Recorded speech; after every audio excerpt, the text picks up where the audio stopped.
Welcome to the Lord of the Dank.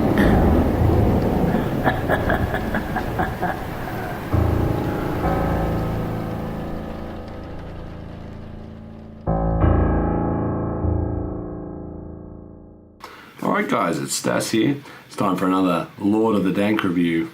Today we've got No Quarter Brewing's, Chris from No Quarter Brewing's, it's not Knob, No Quarter Brewing, he's Dank Vader. Now, this is a, what is it, double IPA. I've heard it's a black IPA or maybe it's a brown IPA. Looks pretty dark in the bottle, bit of sediment on the bottom, going to be careful of that one. Oh, we've got the tape around here now. Is this going to be a pain to get out? It's not too bad. Not too bad. Still feeling a little bit ordinary. Not too bad. Voice is a little bit crackly. I sound a bit like Madge from Neighbours, maybe. I certainly can't sing. Tried to do that at work today. No good. Anyway, let's crack on with the beer.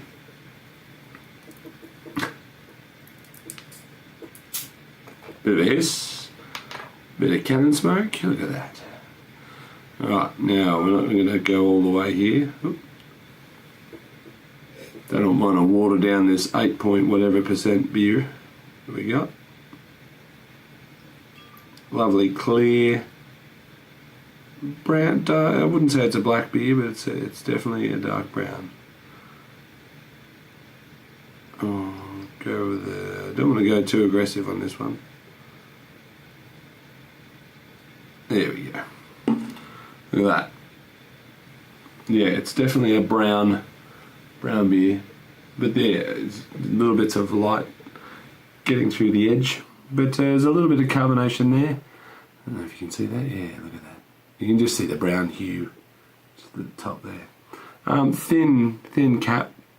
But we'll once we get a bit more headspace in the glass, we'll give it a real good swell. But yeah, it looks like it's fine to me. Getting a little bit of carbonation frothing up. So visual impressions are very nice, Chris. Going for an aroma. Ooh.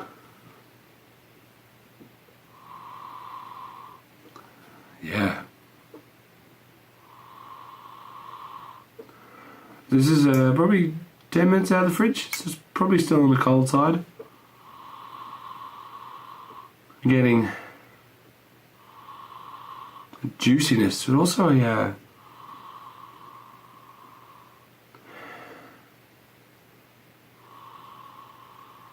maybe a slight resiny, piney thing. I'm not getting a huge amount from the malt, so there is a sweetness though.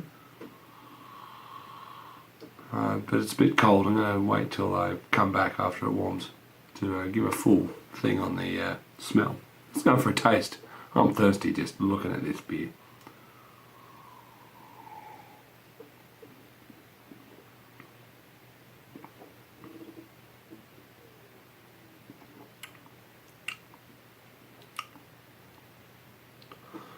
Oh, there's a big hop that just kind of explodes at the front end. It kind of, but then it comes back in, a nice clean finish. It's got a little bit of zing on the tongue, a little bit of heat from the alcohol. Finishes reasonably bitter at the back, but it's not mouth puckering in its bitterness. I mean, look at that. The heads come right back up. Carbonation looks really good on this one. I know a few, can't remember who it was. I think it was Tim.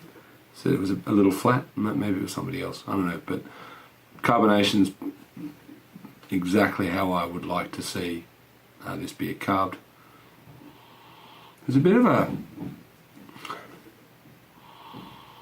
I don't know, I'm just getting it every now and again, but not consistently.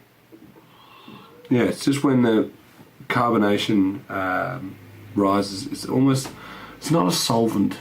It's a, maybe it's just the carbonation just giving a little bit of a intensity to the hop aromas. But it is like, I don't know what it is. Something there. Anyway.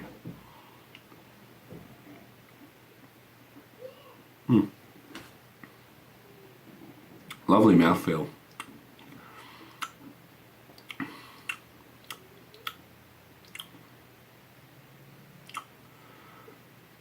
Yeah, it's just got a nice tiny touch of those dark malts, but it's not a malty beer at all. A little bit of the sweetness, but I have a feeling that as this warms up, the malt character is going to really shine through.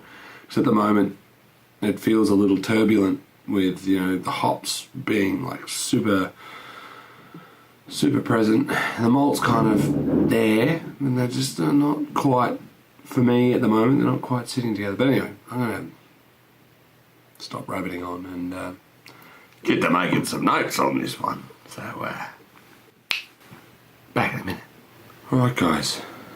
We're back. It's a while later. It's a really interesting beer as this warms up. I was expecting being an IPA. Most IPAs that I've had anyway, are like fruit and piney, or like tropical fruit, citrus, that sort of stuff. This is really resin, piney, spicy. With very little, I'm not picking up very many fruit aromas at all. Maybe just a touch, but the majority of them are in that sort of spicy category. Really interesting the way that the dark malts, also again for a double IPA, you would expect a sort of a sweetness in the malt department to sort of support the bitterness or balance out the bitterness. There's not a hell of a lot. There is like a hint of a chocolate, but it's not a terribly sweet chocolate. It's more like a cocoa chocolate that I'm getting. Perhaps that's just my eyes doing tasting because of the colour. But I think I am getting a faint chocolate note.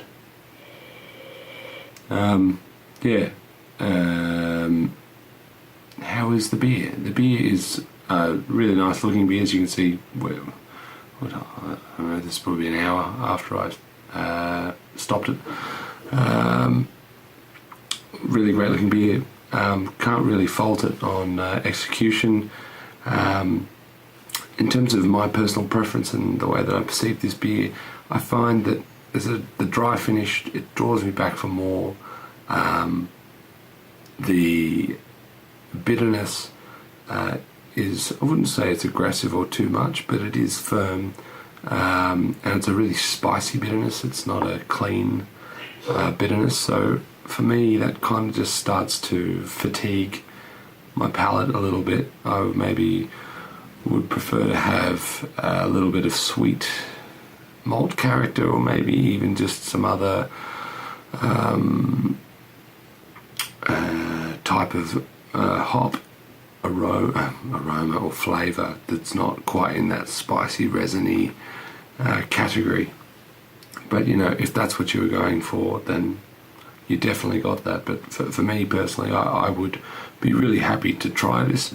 I am very happy to try this, but I don't know that I could have more than one, just because it is hitting my palate pretty hard.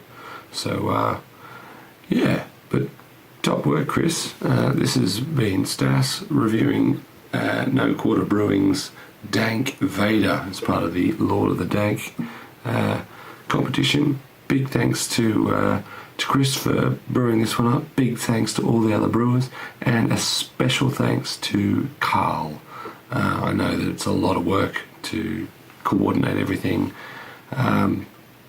divvy up all the beers, hustle all the brewers into action. It's been awesome to be part of it, mate, and I hope you're having half as much fun as I am. I think I've said enough about this beer. I'm going to enjoy the rest of it, and catch you guys in the next video. Cheers.